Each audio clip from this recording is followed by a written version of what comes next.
more can I say? Top Billin.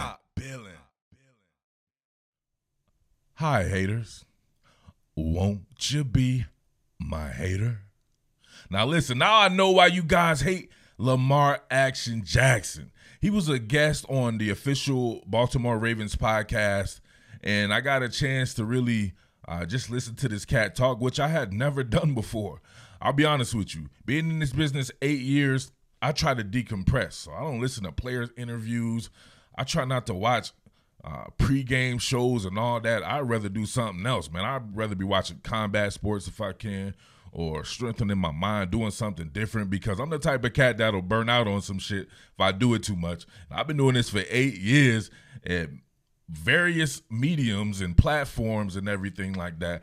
So I have to make sure that I decompress and getting away from the game of football, because I'm always delving into the film and I only concentrate on that. All the other shit I really don't pay attention to, which is probably going to have to change a little bit this year if you see some of the stuff that's going to be happening on the channel with the start the season. But we can get into that here pretty soon or another time there.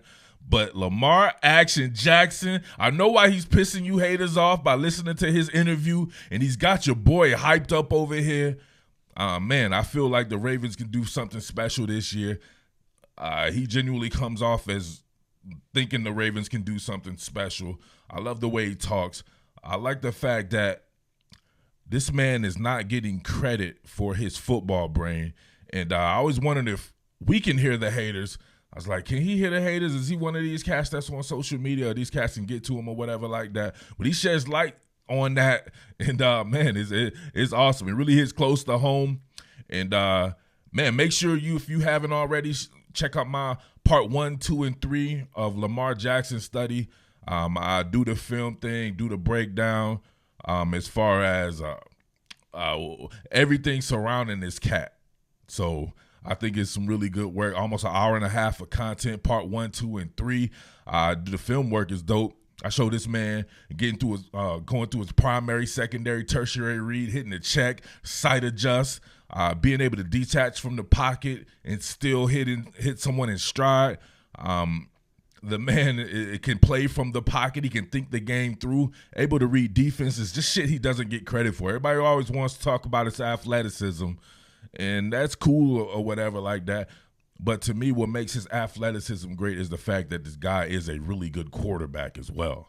And people don't want to give him credit for that. But I think he'll wake that ass up this season. And the Ravens, a potential Super Bowl champion, they're going to be something to behold. It's going to be dope as hell, man. But let's go ahead and get into this interview, and you can hear it from this man himself.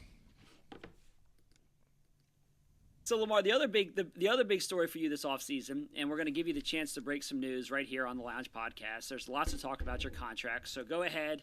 You can share good news. Let everyone know you got a lifetime contract, long-term extension. It's done, right? Let us know. Let's hear it.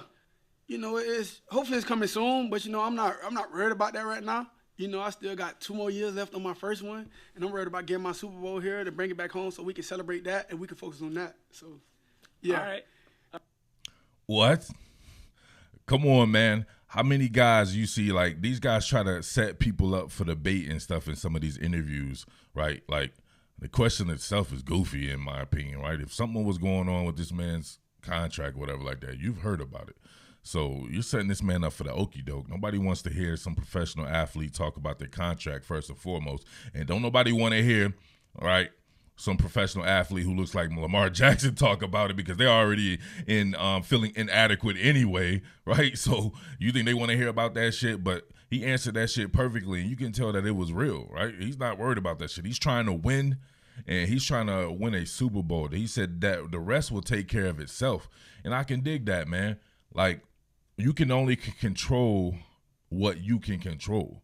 So worrying about something and putting negative energy or putting just a ton of energy towards that anyway, what is that going to do but probably hinder your performance? He knows that this is a pivotal year. He can hear the haters talking and everything like that, which is crazy to me. I mean, he's just in his 3rd season of starting as a full-time starter. He's 24 years old. He's a former MVP, and all you hear people talking about is like stats be damned or whatever like that. They even won a playoff game last season. They said he couldn't win a playoff game. He won a playoff game last season. People will disregard that and then point to the one that they lost. But I'm like, well, damn, you said he couldn't win a playoff game. They won that.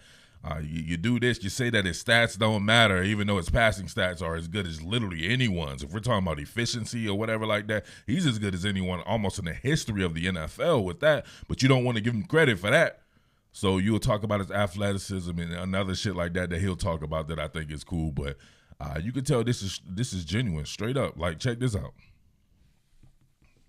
Well, one more question for you on the offense and the direction of the offense. You know, people often talk about, well, when Lamar gets his big deal and, you know, as he gets a little bit older in his career. They focus on the wrong thing. I don't even focus on my deal. I don't listen. I'm focused on winning. I want this Super Bowl so bad. Like, y'all don't understand. I wanted to win in my rookie season. Then my next year, I'm trying to catch Brady. I don't know if people catch that. They need to be talking about that. Like, Lamar said he want to catch Brady. That's what I'm trying to do. I don't care about that. Like, man, I'm good right now. Like, come on, man. This man said he's trying to catch Brady. You talking about being laser focused. He was not even trying to let them go there with the money thing. He's trying to catch Brady. And I love his delivery too, man. His delivery kind of reminds me of Chris Tucker, man. He be like, hey, man, what you talking about, man? I'm just trying to catch Brady, man. I ain't even trying to worry about all that. You know what I'm saying, man? like he's got a special delivery about him, right? Special delivery. I mean, you guys remember that shit, right? Shout outs to my man G Dep, the deputy. But Lamar Jackson, man, exuberant, charismatic, laser focused, and people are hating on him. Yeah. Let that shit sink in, right? And then these people are they'll dick eat somebody like a weak ass Conor McGregor or somebody like that, right? Dude who's singularly focused as far as he's not even a well-rounded mixed martial artist. He talk this type of shit. He's slapping old men and all this and that, and people will worship this dude. Like, how are you doing your professional athletes, right? I don't understand this type of shit. How is that man getting worshipped and Lamar Jackson being disrespected? Let me know. How much does the social media stuff, how much do you pay attention to it? Does it ever get under your skin? You know, it's just unrelenting sometimes. I say the only way to get under my skin, because I can't say nothing back. Like, I can't entertain it back, like laughing and stuff. I can't say nothing back to fire them up. How they trying to fire me up, you know? Right. So I'm like, dang, I can't say this, because I'm going to mess with Pat. Like, why did you say that? Pat going to be on me. So, you know, I gotta keep myself, you know, calm. Like, all right, well, it is what it is. You know, it's internet. People don't really mean it, because sometimes I done got caught on where I say something back like, why you said this? And they be like, man, I just wanted you to respond, you know? So it's like, okay, some people might. What? My man, I'm telling you, man, take it from somebody who deals with hundreds of comments, thousands of comments, maybe 100,000 comments over the past 8 years or whatever like that. That shit is crazy that he says that, because I was thinking to myself, there are some times when people come in here, man, they'll dog cuss your boy or they'll do this and that or whatever like that. And I'm like, damn, what is this even for? Like, I'm just covering football. Like, why are you mad and shit like that?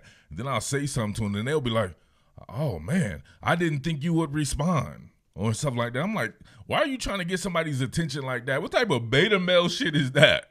Like, I can feel for this dude, and he gets that shit on an extravagant level that I can only imagine, dude.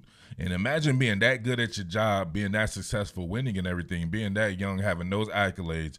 I remember a Heisman winner as well. Heisman winner, MVP, all within, what, a 3-year span? And people still talking?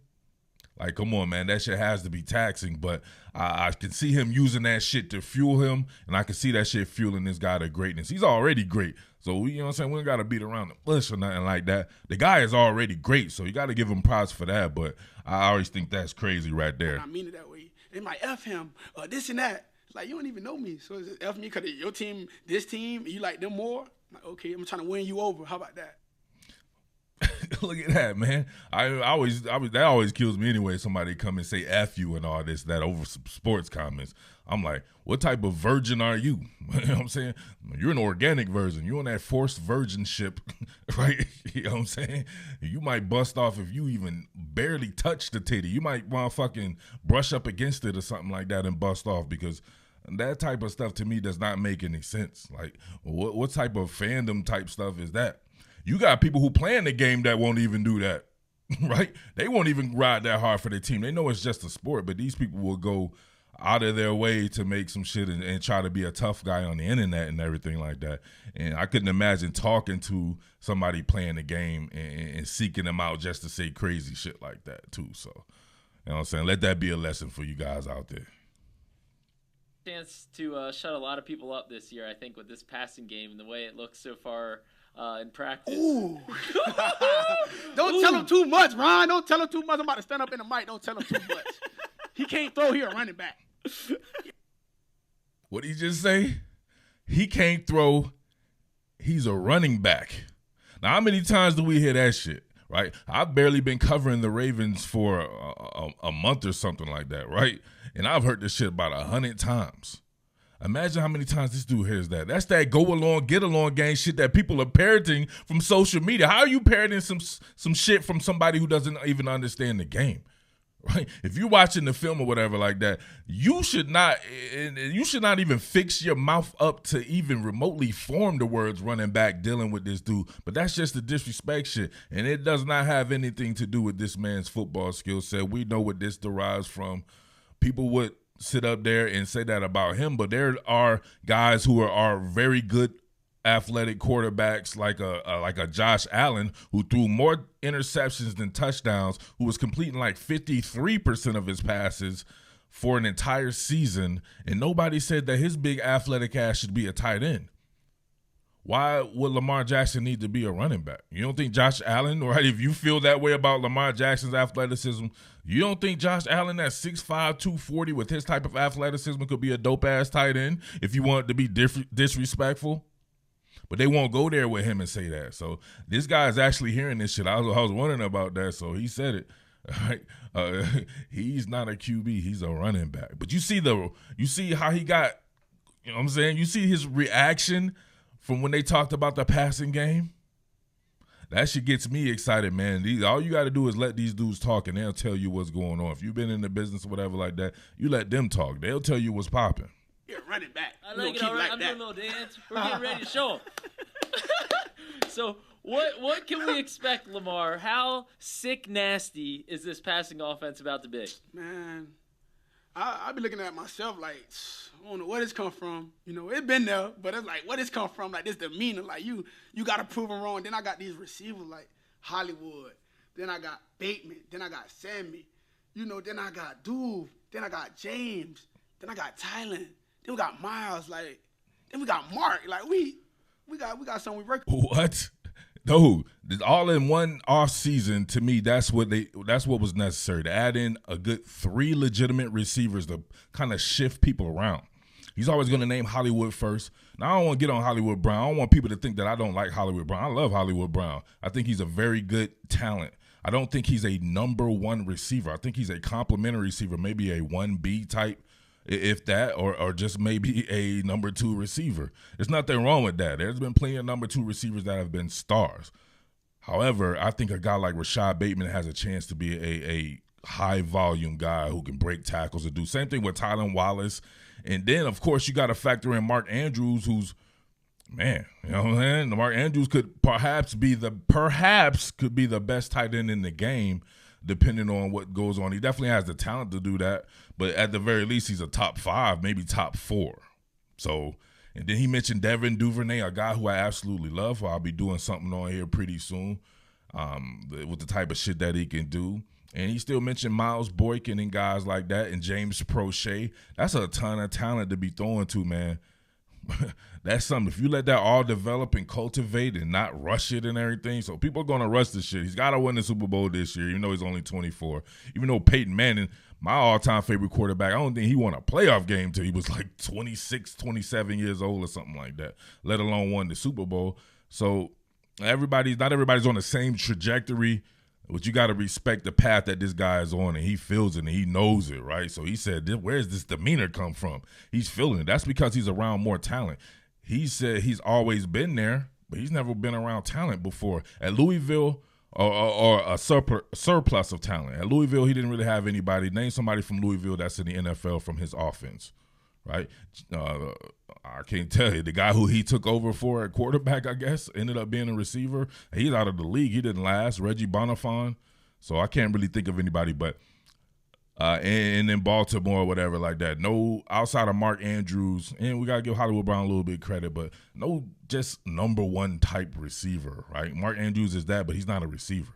So, man, that's exciting to think about, man. And you can hear the excitement in his voice, man. Let's go. All right, it's going to be the last one right here. I get a little superfluous, so I don't want this to go super long, but, hey, real men watch to the end and then comment. Thanks to everybody who do. And I love you guys for that, man. My top Billin villains out there. Make sure you support quality content. I'm going to be doing this Ravens content as the primary content on the channel this season, so that's going to be fun. Salutes to everybody out there in the DMV. Shout outs to Bristol, Virginia, stand up. Abingdon, stand up. The whole Virginia, stand up. All right. Did you ever come close to giving Patrick Queen number 8? It was sounding good on social media. I'm like, yeah, I'm thinking about changing my number. No, but I already told Miss Megan. I said we win the Super Bowl. I'm going to number 1. Like I want to. Ooh. Yeah. Really? All right. That's my original. That's my first number ever. My dad told me number 1, get number 1 because that's the best. Like you the best, and it always stuck with me. And I got number 8 when I went to college, and then my mom told me 8 stand for new beginning. So I was like, dang, it's a new beginning. So I kept 8. My coach asked me in college, he's like, what number you want? I'm like, I wanted number 1, but y'all gave me number 8. But it's all good because I know what it stands for now. And, you know, I just said, I want to retire number 8 and number 1. I want to do that here at the Ravens. So I want to win a Super Bowl with number 8 on, do much as I can with number 8 on, then come back and do the same thing with 1 on. Mm-hmm. Nice. So you're serious? You actually would switch I'm it? dead serious. I want to retire. I want to retire my number. I want to retire 8 and 1 at the same time. So Pat might not ever get that number. Those are some lofty goals right there. There have been some really big players across sports who've done something like that. Obviously, the first person that's going to come to the mind, and they talked about as well, is my man, Kobe Bean Bryant, who went from 8 to 24. He won championships in both numbers. So Lamar looks like he's trying to be on something like that. But he mentioned that his guy is actually LeBron James. And people forget LeBron James. Actually, he'll be going back to his second number this season with the Lakers, number 6. But, of course, we know him from number 23. So he's won championships as 23 and as 6 as well. So that's somebody that he's looked up to. And he talked about that, and you can see he's focused on the Super Bowl and he has those type of goals. And he also talked about the hate. He said some stuff. Hopefully it don't get out. He talked about the hate and people hated Jesus Christ and stuff. Sometimes people can't distinguish between anything, really, right? They can't use their brain and think outside the box. But he was just saying, like, I can be hated because people even hated Jesus Christ. So I'm not a big church guy or a religious guy or anything like that, but that's something that he said. He also talked about being genuine and everything that comes with that, because they were talking about the answers that he gives, and it just sounds like he's just being himself. So you can't fault somebody for being themselves. I love his personality there. He definitely seems like the face of a franchise, but it's just a different type of face that people have to get used to. So that's it for me right there. But there you have it, man. It's your boy Murph, Top Billin Sports. Salute to all my top Billin villains. Make sure you support quality content, of course. Salute, right? Mad salute to your boy Lamar Jackson out there doing his thing. Hopefully he has a great year. I feel like it could be a really big year for the Baltimore Ravens, but we shall see. But keep it locked right here on Top Billin Sports. With that being said, the Underground King, and peace. What more can I say? Top Billin.